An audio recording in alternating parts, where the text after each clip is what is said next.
August 1944. Across the roads of France, the United States Army launched an emergency logistics operation so vast, so relentless, and so effective that it became one of the defining demonstrations of American military power in the Second World War. But here's the catch. Battlefield success can create a new kind of danger. After the breakout from Normandy, Allied armies advanced faster than their own supply system could support. Fuel stocks fell behind. Ammunition struggled to reach the front. Spare parts, rations, oil, and medical supplies piled up far to the rear, while combat units pushed deeper into France. In that moment, victory faced a problem no battlefield success could solve on its own. The armies could advance only as far as their trucks could sustain them. What followed was the Red Ball Express, a high-priority truck network created to keep the Allied advance moving when conventional logistics methods were no longer enough. And if you were a German commander retreating across France, the endless stream of Allied supply convoys represented something deeply unsettling. This was not simply transport. It was industrial power turned into operational speed. It was a military system capable of solving crises through organization, standardization, and scale. The Red Ball Express did not begin as a legend. It began as an emergency. To understand why it became necessary, we have to begin with the scale and the structure of the Allied invasion of France. June 6, 1944. Allied forces landed in Normandy in the largest amphibious assault in military history. More than 150,000 troops crossed the English Channel on the first day, supported by thousands of ships, landing craft, and aircraft. But the landings were only the beginning. Once troops reached shore, the real challenge began. Armies had to be fed, armed, reinforced, repaired, and moved. A successful landing without a successful build-up would mean nothing. During the weeks that followed D-Day, the Allies poured men and machines into Normandy. Vehicles, artillery pieces, fuel drums, ammunition crates, food, engineering equipment, medical supplies, and spare parts all came ashore in staggering quantities. Temporary harbors, beach unloading systems, and carefully organized supply dumps made this possible. And this is a key point. In the early weeks after D-Day, Allied logistics in Normandy were built around beach supply and nearby depots. Supplies came off ships, moved into storage areas not far inland, and then flowed forward over relatively short distances. It was not simple, but it worked. And it worked for one reason above all. The front was still close to the coast. The American way of war depended on mass, and mass required movement. By late June and early July, the Allies had established a formidable presence in France. But the campaign remained confined within the hedgerow country of Normandy, where progress was slow, costly, and measured in fields rather than provinces. For nearly 7 weeks after D-Day, Allied forces fought a grinding battle through the bocage. The thick hedgerows favored the defense and prevented the kind of mobile warfare at which American forces excelled. This was close, brutal, attritional combat. And, oddly enough, it came with one logistical advantage. The front did not move very far. That meant the supply problem, although serious, remained manageable. The distance between the beaches, the depots, and the fighting units stayed relatively short. Supplies unloaded in Normandy could still reach frontline formations without impossible hauls. So the system held. The crisis came only after success. That success arrived in late July. Operation Cobra, launched on July 25th, shattered German defenses west of St. Lo. Massive Allied bombing, combined with concentrated ground attack, broke open the German line and created the opportunity for exploitation. Once American armored and motorized forces escaped the constricted hedgerows, the campaign changed completely.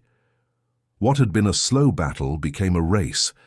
The German army in France, weakened by losses, air attack, and command confusion, began to retreat. American forces seized the moment. General George S. Patton's Third Army became operational on August 1st and moved with extraordinary speed. Other Allied formations advanced as well, liberating towns, crossing rivers, and driving eastward across France far faster than planners had expected. And that is where the real problem emerged. When the front suddenly expands, logistics must change regime. A system designed for build-up, accumulating supply near the beaches, and feeding a relatively stable front, now had to become a system of pursuit sustainment. That meant feeding fast-moving armies over rapidly growing distances, with fewer fixed nodes, less predictability, and constant pressure to preserve momentum. It was not simply a matter of needing more supply. It was a different kind of supply problem altogether. What looked like the beginning of final victory in Western Europe quickly revealed a dangerous reality. The armies were outrunning their supply lines. This was the central logistical problem of the campaign in France. The further combat units moved away from Normandy, the more difficult every delivery became. Every gallon of gasoline had to travel farther. Every artillery shell had to be hauled over longer routes. Every meal, every spare tire, every engine component, every medical packet, and every can of oil had to cross an expanding distance between the beaches and the front. A supply system that functioned adequately over 50 miles began to strain under 100, then 150, then 200 miles. And distance in war is never just geography. It becomes time, wear, fuel consumption, delay. A truck that once completed short, efficient cycles now spent much of its life on the road, burning fuel in order to deliver fuel and destroying its own tires and brakes just to keep the front from slowing down. The map itself became part of the problem. The destruction of France's rail system made the situation far worse. Before D-Day, Allied bombing had targeted railroads, bridges, marshalling yards, and transport hubs in order to isolate the battlefield and prevent German reinforcements from reaching Normandy. Militarily, that campaign was a success. But once the Allies began advancing across France, they inherited the consequences. The rail network that should have helped carry the weight of supply inland was broken, disrupted, or unusable. Ports remained limited. Cherbourg had been captured, but severe damage reduced its immediate capacity. Antwerp, the great deep-water port that would later transform Allied logistics, was not yet available, so trucks had to do the work that ports and railroads could not yet perform, and they had to do it fast. By late August, the problem had become acute. American divisions in active combat required enormous quantities of supplies every day. Infantry divisions needed food, ammunition, fuel, replacement weapons, medical materials, and transport support. Armored divisions consumed even more, especially fuel. Tanks, half-tracks, self-propelled artillery, command vehicles, recovery vehicles, and the trucks supporting them all drank gasoline at industrial rates. Patton's army in particular became the symbol of this crisis. Its advance depended on mobility, and mobility depended on fuel. When the gasoline stopped, the offensive stopped. That was the paradox of mechanized warfare. The more successful a mobile army became, the more vulnerable it became to supply failure. A horse-drawn army moved slowly, but demanded less petroleum. A mechanized army could achieve operational breakthroughs at dramatic speed, but only if a modern logistics system fed it continuously. In France, during the summer of 1944, American success generated an American crisis. The breakthrough had come. Now the United States had to prove that it could sustain it. The solution emerged in a burst of urgency. In late August, American transportation officers designed a dedicated truck supply system to move critical goods from Normandy toward forward depots and combat formations. This system would prioritize road movement above all other traffic. It would use controlled routes, disciplined scheduling, military police regulation, and continuous operation. It was not elegant. It was not intended to be permanent. It was an emergency answer to a rapidly developing crisis, and it was an answer that only a nation with immense industrial capacity and organizational flexibility could attempt on this scale. The operation became known as the Red Ball Express. The name had older American roots in railroad terminology, where Red Ball signified priority freight that received special handling and right-of-way. That concept fit the emergency perfectly. These were not ordinary truck movements. These were lifelines. Supplies marked for Red Ball movement were meant to reach the front as fast as roads, engines, and exhausted drivers could carry them. The system officially began on August 25, 1944. In its first days, it mobilized thousands of vehicles and rapidly expanded as the emergency deepened. Dedicated routes were established, generally using one road for eastbound loaded trucks and another for westbound returning empties. Civilian traffic was restricted or excluded. Non-essential military vehicles were denied access. Military police controlled intersections, directed the flow, and enforced priority. The intent was simple: keep the trucks moving. Do not let the roads choke. Do not let the front run dry. The trucks at the heart of the Red Ball Express were primarily standard American 2.5-ton cargo trucks, especially the GMC CCKW. These vehicles became some of the most important instruments of Allied victory in Europe. They were rugged, standardized, adaptable, and produced in enormous numbers. They were perfectly suited to the American style of industrial warfare. The same truck model could be used across countless units, repaired with common parts, maintained by mechanics trained on one system, and driven by soldiers familiar with standardized controls. That mattered enormously. When a truck breaks down on a crowded wartime road, the difference between repairing it quickly and abandoning it where it sits can be the difference between flow and paralysis. It is difficult to overstate the military significance of American industrial standardization. The United States did not merely produce many trucks. It produced the same trucks over and over again in vast quantities. That meant parts compatibility. It meant predictable maintenance. It meant rapid training. It meant damaged vehicles could often be repaired rather than abandoned. In contrast, the German army operated a fragmented transport fleet built from numerous civilian and military models, many of them requiring unique parts and specialized maintenance. Germany's logistics system was burdened by variety. America's was strengthened by uniformity. That difference was not just a convenience. It was operational power. Standardization allowed the U.S. Army to convert industrial capacity directly into sustained movement. A broken truck was not the end of a mission if replacement parts existed in quantity and every mechanic understood the machine. American production did not merely fill depots, it sustained tempo. Finding trucks was one challenge. Finding drivers was another. The Red Ball Express required tens of thousands of personnel, including drivers, mechanics, dispatchers, route controllers, traffic police, fuel handlers, maintenance crews, and support troops. Many of the drivers who made the operation work were African-American soldiers. In fact, the Red Ball Express depended heavily on black servicemen serving in a segregated military. This is not a side note. It is central to the history of the operation. The U.S. Army of 1944 remained racially segregated, and discriminatory assumptions limited many black soldiers to support and service roles rather than combat assignments. Yet when the logistical crisis in France demanded discipline, stamina, technical skill, and courage, African-American truck companies became indispensable. They drove the lifeline of the Allied advance. These men operated under harsh conditions. Many were young. Many had not entered the army expecting to become the essential motor of a continental offensive. They faced not only enemy danger, road hazards, and exhaustion, but also the humiliations of segregation within the very institution they were serving. And still they performed. Their contribution to Allied victory in France was immense. Without their labor, the Red Ball Express could not have functioned at the scale required. The operation itself was relentless. Trucks moved day and night, often in conditions far rougher than regulations assumed. Official guidance laid out convoy spacing, rest intervals, speed controls, and route discipline. Reality was often harsher. Drivers skipped rest breaks. They pushed beyond safe speeds.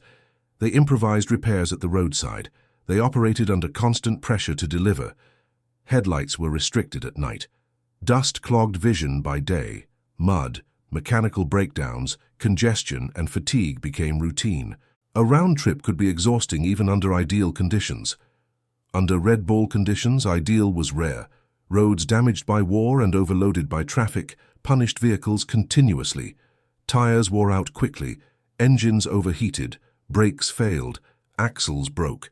Maintenance units worked ceaselessly to return trucks to service, and behind every moving convoy stood a larger support network. Fuel stations, repair depots, spare parts distribution points, traffic checkpoints, and recovery teams all had to function at the same time.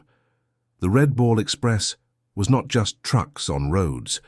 It was an entire emergency ecosystem of movement. What made the operation extraordinary was the scale at which that ecosystem functioned. Within days of activation, thousands of trucks were on the move.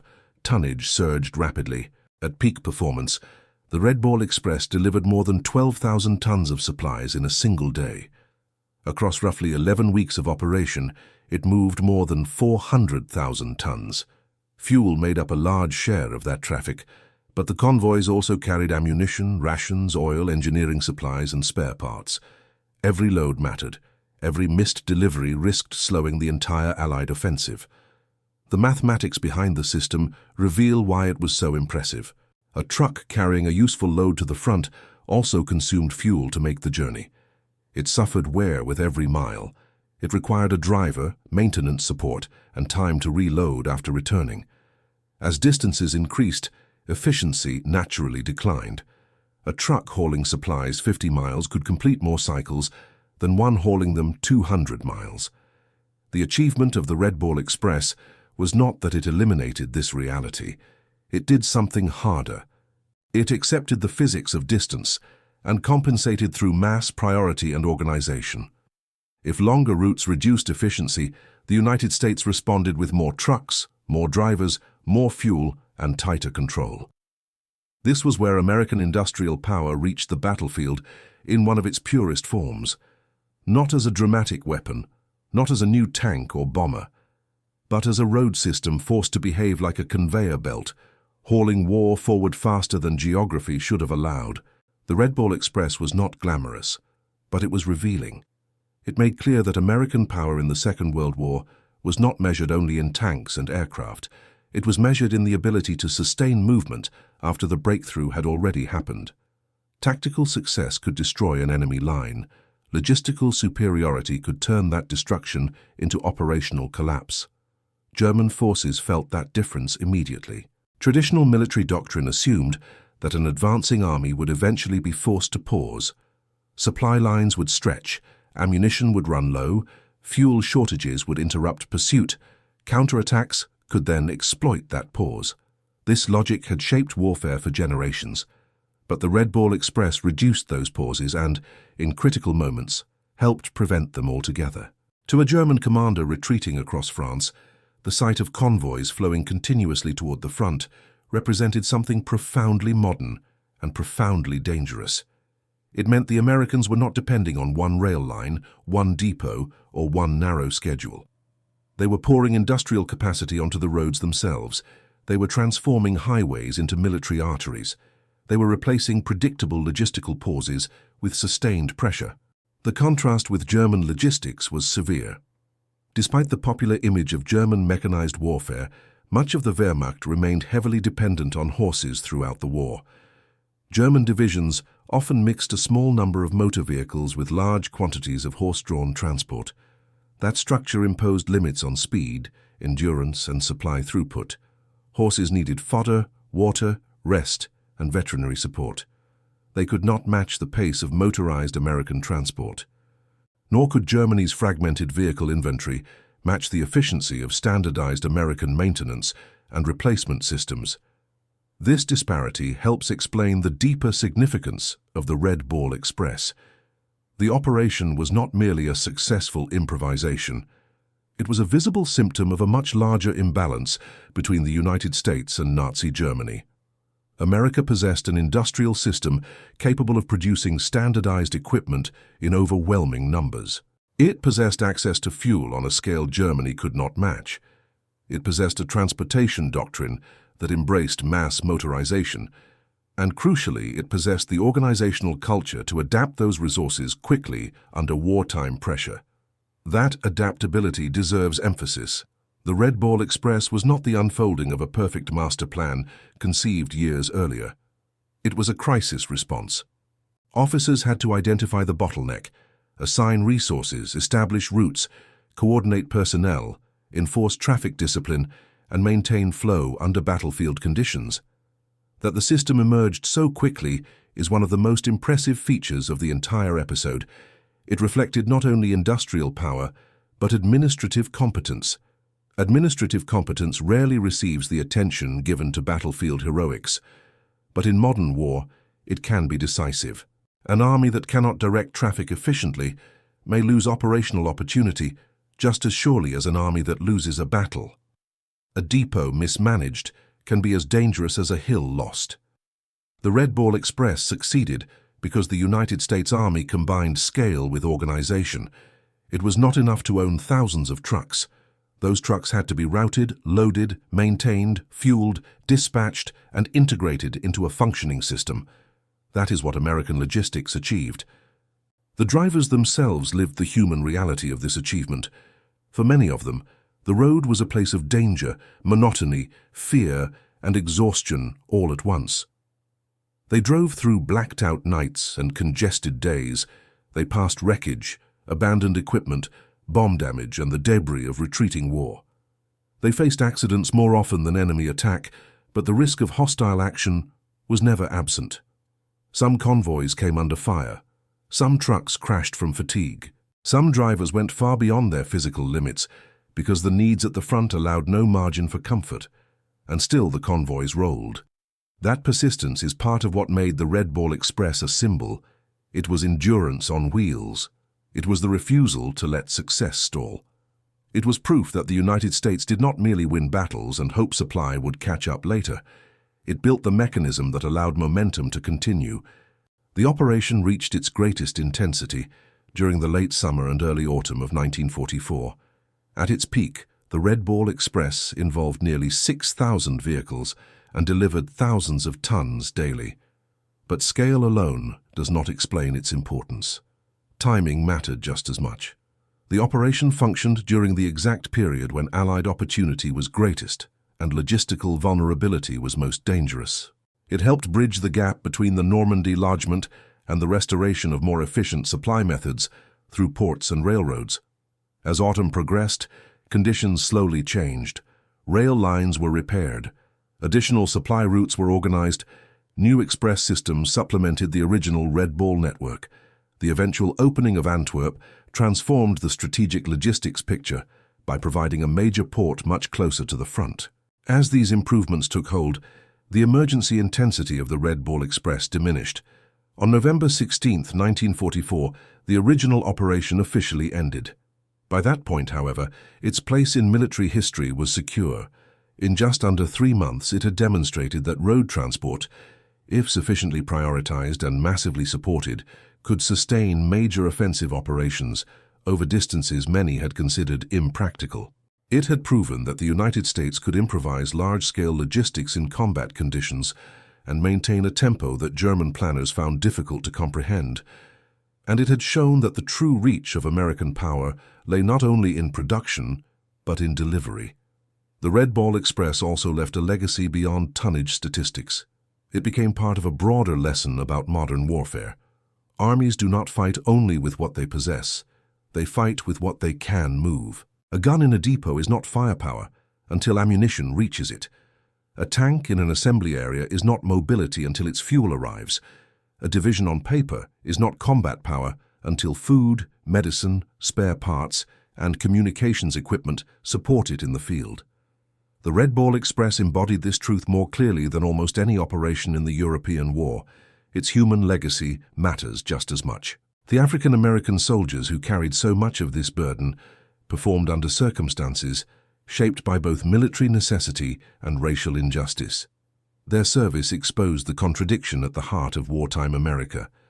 They were being asked to help defeat fascism abroad while living under segregation at home and in uniform, yet their performance helped undermine the prejudices used to restrict them.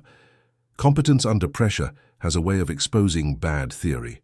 Black truck drivers on the roads of France demonstrated every day that the Army's assumptions about race had no basis in military reality. That does not mean their service was fully recognized in its own time. Many returned home to discrimination, little changed by victory abroad. But historically, their contribution stands as one of the strongest arguments against the system that confined them. The Red Ball Express was an American triumph, and that triumph was carried in large part by men whom America did not yet treat as equals. That contradiction should not weaken the story, it should sharpen it. From a military perspective, the Red Ball Express influenced how later generations thought about logistics. The central lesson was not that trucks could replace all other forms of transport forever. They could not. Railroads and ports remained essential to long campaigns. The lesson was that flexibility, redundancy, standardization, and rapid improvisation could preserve operational momentum when the expected system failed or lagged. Those principles would shape later American military logistics doctrine in conflicts from Korea to the Persian Gulf. The operation also reinforced one of the most important truths of the Second World War in Europe. Germany could not match the United States in sustained material war. It could still fight skillfully. It could still inflict casualties. It could still resist fiercely. But it could not equal the American combination of fuel access, industrial mass production, mechanical standardization, and logistic organization. The Red Ball Express made that imbalance visible every day on French roads.